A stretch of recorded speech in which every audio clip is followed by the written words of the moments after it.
صلى الله وسلم على النبي سيدنا.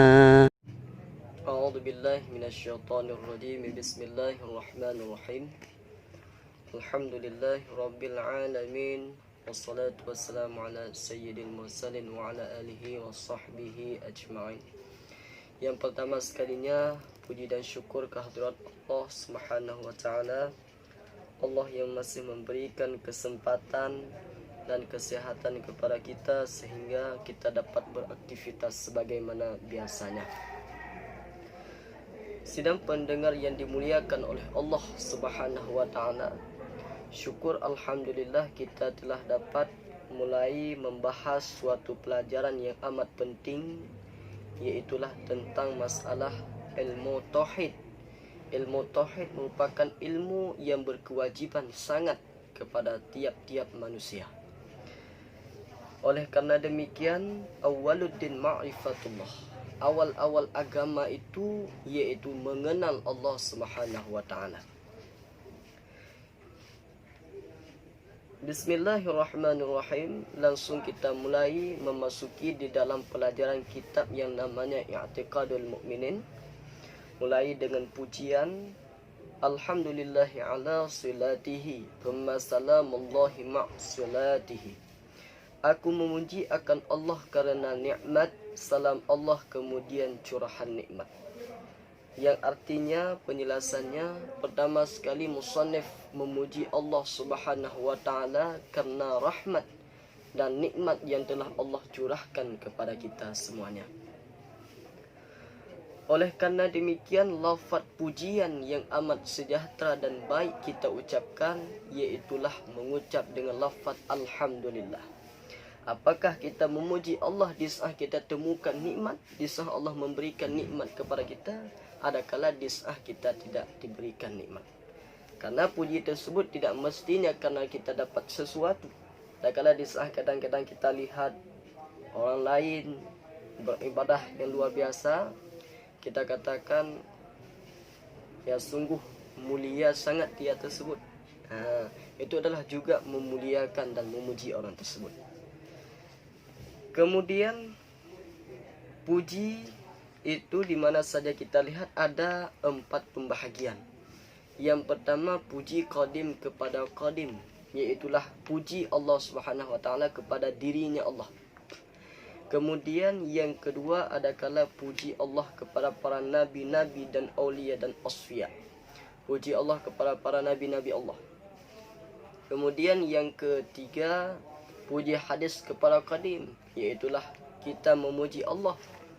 Kemudian yang keempat, puji hadis kepada qadim, yaitulah puji hadis kepada hadis. Kita memuji sesama-sama makhluk. Hadirin sidang pendengar yang dimuliakan oleh Allah Subhanahu wa Ta'ala. Kemudian selanjutnya kita lanjutkan bait ala nabi yang ja'a bit tauhidi wa qad arad dinu anit tauhidi. Atas nabi yang membawa agama tauhid untuk agama yang sudah fana ilmu tauhid.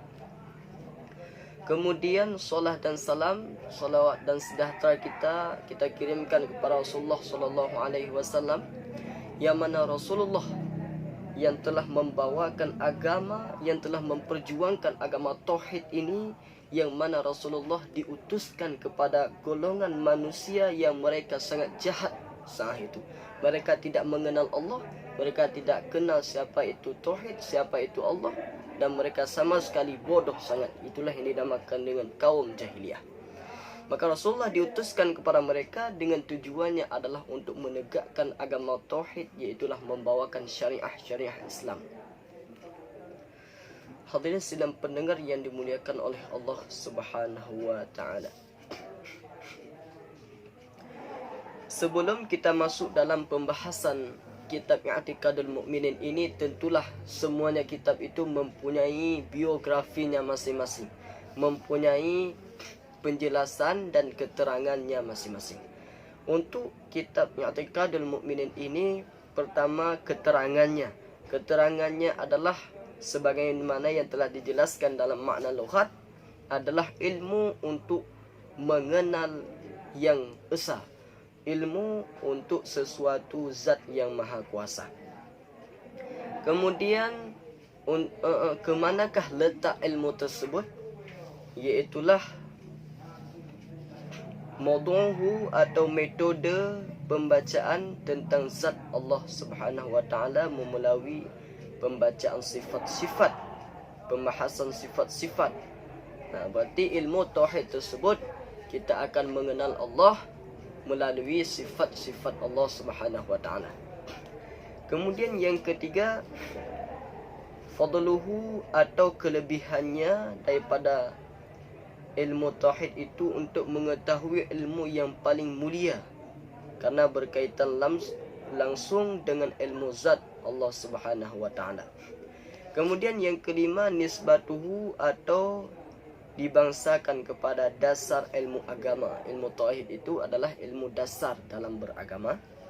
Kemudian pengwadha' ilmu tauhid itu adalah atau pencetus utama ilmu ini adalah Abul Hasan Al-Asy'ari dan murid-muridnya, yaitulah Abu Mansur Al-Maturidi dan murid-muridnya yang lain. Kemudian nama daripada ilmu ini adalah ilmu tauhid karena membahaskan tentang wahdaniyah Allah Subhanahu wa taala. Kemudian yang kedelapan, pepegangan ilmu tauhid tersebut adalah daripada sumber dalil-dalil akliyah dan nakliyah.